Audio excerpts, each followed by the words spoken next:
दोस्तों, रोज के रोज Donald Trump ये धमकी दे रहा है कि वो ईरान पे बम मार देगा। रोज के रोज कुछ ना कुछ नई बातें डोनाल्ड ट्रंप करता है और यहां पे चुपचाप अरब देश व्हाइट हाउस से और डोनाल्ड ट्रंप से ये कह रहे हैं कि साहब ईरान पे हमला मत करना। अब इसमें बहुत बड़ा एक विरोधाभास है। आप ये बोलेंगे साहब कल तक तो मेजर साहब आप ये स्टोरी सुना रहे थे हमको कि इनके बीच में बड़ी लड़ाइयां हैं और ईरान ने टेरर ग्रुप्स अपने डाल रखे हैं पूरे मिडिल ईस्ट में, पूरे वेस्ट एशिया में। सऊदी अरब में कुछ कर रहा है, कोई इराक में कुछ कर रहा है, तो कहीं कुछ सीरिया में, यमन में, हर जगह ईरान के टेरर ग्रुप्स हैं। तो आज की तारीख में अगर ईरान को मार पड़ रही है, कोई तीसरा आपके दुश्मन को मार रहा है, तो आप उस तीसरे को रोकेंगे क्यों? दोस्तों, यही जियोपॉलिटिक्स समझने के लिए ये हमारी मैगजीन है, The Chanakya diaries. Chanakya diaries के अंदर 25 आर्टिकल हैं और ये आर्टिकल एक आर्टिकल चुना हुआ है। somebody with a great deal of credibility has written every article। आप ये देखिए कि अगर कोई आर्मी के जनरल हैं या there is an admiral from the navy और an air marshal from the air force, all of them with nearly 40 years of experience। इसमें आप देखिए थिंक टैंक वाले लोग जिन्होंने जिंदगी भर सिर्फ और सिर्फ जियोपॉलिटिक्स करी है। ये लेवल है एक्सपर्टीज का हमारे ऑथर्स का। तो मैं आपसे रिक्वेस्ट करूंगा कि आप जाइए डिस्क्रिप्शन बॉक्स में, वहां पे मैंने लिंक डाली है, लिंक को क्लिक कीजिए और Amazon से आज ही अपनी कॉपी ऑर्डर कीजिए। दोस्तों, स्टोरी क्या है मैं आपको बताता हूं।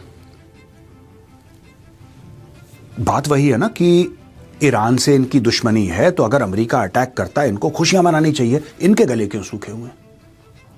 दोस्तों, यह बात समझने के लिए आपको ट्यूनीसिया चलना पड़ेगा। 2010 मोहम्मद बौजीजी एक स्ट्रीट वेंडर था, जिसको यानी कि जो स्ट्रीट में वो सब्जियां बेचते हैं, कुछ अपने स्टॉल लगाते हैं ना, उसका नाम था मोहम्मद बौजीजी। बात है दिसंबर 2010 की। इसको लोग तंग करते थे बड़ा, जो सरकार वाले लोग थे जिनका काम था चेक करना कि भाई तुम्हारे पास लाइसेंस है कि नहीं, तुम हाइजीन मेंटेन कर रहे हो कि नहीं, तुमने सब कुछ। ये इसको इतना परेशान करते थे, इस बंदे ने अपने ऊपर पेट्रोल छिड़का और पब्लिकली खुद को आग लगा दी। इसको आग लगी और वहां पे शुरू हो गई जैस्मिन रेवोल्यूशन। ट्यूनीसिया के लोग सड़क पे आ गए क्योंकि सरकार से परेशान थे। ये सड़क पर आ गए दोस्तों। जब ये सड़क पर आए हैं तो सड़क पे आने के बाद दोस्तों आप ये मानिए कि इतना ज्यादा रोष। और ट्यूनीसिया की सरकार ने क्या करा?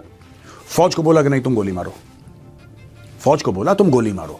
फौज को बोला कि नहीं ये ज्यादा प्रोटेस्ट कर रहे हैं, ये ज्यादा विरोध कर रहे हैं, इनको ठोको। फौज ने शुरू में ऐसा किया भी, लेकिन धीरे धीरे ये पता लगा कि रोष इतना ज्यादा है, गुस्सा इतना ज्यादा है कि वहां का जो हेड ऑफ स्टेट था, जो राष्ट्रपति था, वो भाग गया। दूसरी सरकार आई, चुनाव हुए। लेकिन यहां पे बात खत्म नहीं होती है। 2010 के बाद, ये तो मैंने दिसंबर 2010 की बात करी ना, अब आप जनवरी 2011 की बात सुनिए। अगले साल 1 महीने बाद यही चीज रिपीट होती है इजिप्ट में, और फिर कई ऐसे अरब देशों में, चाहे वो बहरीन हो, चाहे वो ओमान हो, चाहे वो यमन हो, चाहे वो सीरिया हो, राइट। एक के बाद एक 10-11 अरब देशों में यह चीज हो जाती है जहां पे लोग सड़क पे आते हैं। कहीं कहीं तख्ता पलट होता है, लेकिन कहीं कहीं ऐसा होता है कि इसको दबा दिया जाता है। कहीं कहीं सरकारें इकोनॉमिक डिस्काउंट देती हैं, पॉलिटिकल डिस्काउंट देती हैं। चलो तुम चाहते हो चुनाव, चलो तुम कुछ बोलना चाहते हो तो बोल लो। इस तरीके से मैनेज करती हैं सरकारें। ये जो 2010 दिसंबर में शुरू हुआ था दोस्तों, इसको कहा जाता है अरब स्प्रिंग। और अरब स्प्रिंग का रेफरेंस यहां पे इसलिए जरूरी है क्योंकि अगर ये दिख गया बाकी अरब देशों में, आप सुनिएगा ध्यान से, अगर बाकी अरब देशों में यह दिख गया कि ईरान में ऐसा हो सकता है कि सड़क पे लोग आ जाएं, सड़क पे लोग प्रोटेस्ट करें और अमेरिका बहादुर वहां पे बम मार दे और तख्ता पलट हो जाए, तो इसका मतलब तख्ता पलट यहां पे भी हो सकता है। क्यों? 2010-2011 में क्या तख्ता पलट नहीं हुए थे? तो फिर दोबारा रिपीट हो जाएगा। ये जो अरब स्प्रिंग का मामला है, इसने पूरी अरब दुनिया को अंदर से हिला रखा है। इसलिए जा रहे हैं डोनाल्ड ट्रंप के पास, इसलिए बोल रहे हैं कि साहब 1 मिनट, ये सब मत करो यार, आपको जो करना है करो, ये मत करो, अटैक मत करो, क्योंकि अगर तख्ता पलट हो गया, अब डेमोक्रेसी तो है नहीं ना यार। आप ये सोचो, डेमोक्रेसी तो है नहीं जहां पे लोग ही तख्ता पलट करते हैं। तख्ता पलट इन द सेंस कि लोग कहते हैं कि सरकार हमें पसंद नहीं है, और लोग कहते हैं कि सरकार पसंद नहीं है, लिहाजा हम इस सरकार को वोट नहीं देंगे, अगली बार प्रधानमंत्री कोई और बनेगा, राष्ट्रपति कोई और बनेगा। अरब दुनिया में ऐसा तो है नहीं, ज्यादातर मुस्लिम कंट्रीज में ऐसा बिल्कुल भी नहीं है। यहां पे अब खमेनेई जो बैठ गया तो खमेनेई बैठ गया, अगर उसको हटाना है या तो खुद बोल दे कि हां अब मेरा मूड नहीं है, एक ये सूरत है। दूसरी सूरत यह है कि कोई जानबूझ के उसको पकड़ के निकाल दे, वरना आखिरी सांस तक वो बना रहेगा वहां पे। और 86 साल का हो चुका है वो जो भाई है वो 86 साल का, 86 ईयर्स वो बना हुआ है, आप उसको निकाल ही नहीं सकते। या तो खुद बोल दे कि मैं रिटायर हो रहा हूं, अब बहुत हो गया मेरा, या कोई बाहरी ताकत या अंदरूनी ताकत उसको उखाड़ के फेंक दे। और ज्यादातर इन अरब देशों में यही है, ज्यादातर अरब देशों में यही है।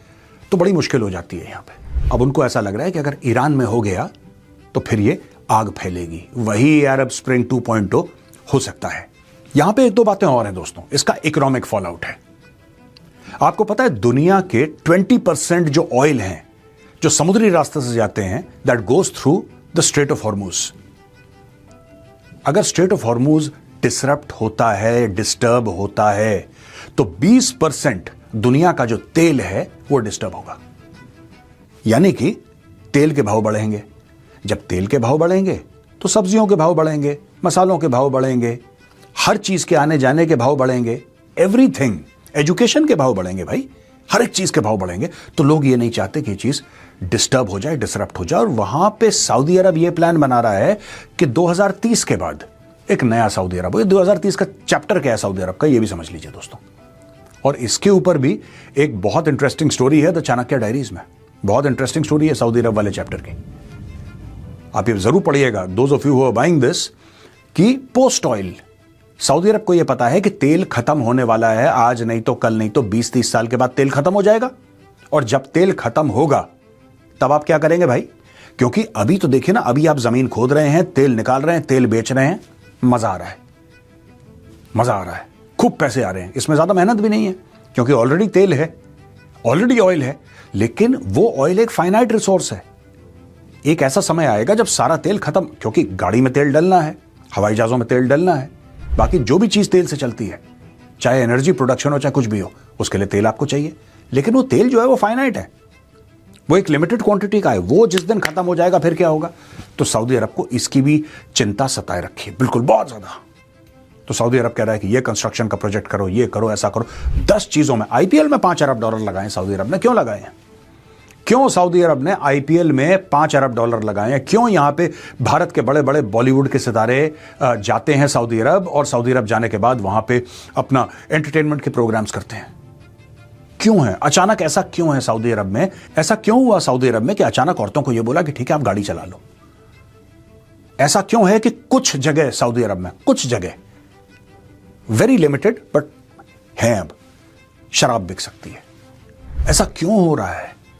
क्योंकि तेल खत्म हो रहा है। और दोस्तों ये सारा का सारा मामला ना तेल का है। लोग घबराए हुए हैं। अगर ईरान के ऊपर अटैक होता है तो सिर्फ खमेनाई की कुर्सी नहीं जाएगी, पूरी अरब दुनिया हिल जाएगी, बुरी तरीके से अरब दुनिया हिल जाएगी। इसलिए सब लोग खौफजदा हैं, सब लोग चुपचाप बैठे हुए हैं। दोस्तों वीडियो खत्म होने से पहले मैं आपको फिर एक बार रिमाइंड करना चाहता हूं कि आप डिस्क्रिप्शन बॉक्स में जाइए, वहां पे लिंक है, लिंक क्लिक करिए and by your copy of the Chanakya diaries today.